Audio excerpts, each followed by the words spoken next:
Pero may isa pa pong concern din po kasi sa hanay naman po ng mga mananakay. Yung kapag nag-book sila, tapos yun nga po, no, rush hour, maraming mga Mm. nangangailangan. Ang nangyayari, tatanggapin ano kasi bawal po mamili. Pero tatawagan sila nung driver, sabihin paki-cancel na lang po kasi malayo po ako. Paano po yun? Mm. Meron po tayong nilabas po na memorandum circular din po na yung mga unjustified cancellation po ng ating Oh. mga TNVS drivers at may kalakip po ito na penalty. Ang first offense po is 5,000, ang second offense is 10,000 and a suspension, and third offense po 15,000 and a cancellation of CPC. Yun po.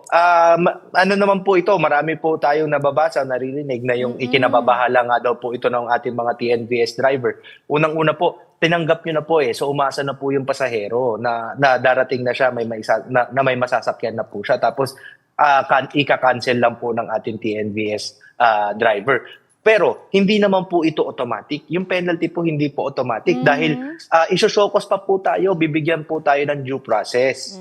So kung ma-justify nyo po sa LTFRB na yung inyong pag-cancel sa specific booking na yon ay justified naman po kasi meron under our MC, Ma'am Angela, meron naman po mga justified cancellation. Katulad kunwari po Naflatan, nasiraan, naplatan, di ba? May mechanical issues, may emergency. So may ano po tayo, meron po tayong pagkakataon para po magpaliwanag. Hindi po automatic na pe-penalize na po yung atin pong mga TNVS drivers na magka-cancel. Ilang beses violation po bago matanggal sa hanay ng TNVS? Well, ang atin po doon, sa tulad ng binanggit ko po, kapag third offense mo, may Third. 15,000 na penalty ka, tapos pwede rin po makancel yung inyong prangkisa. Okay.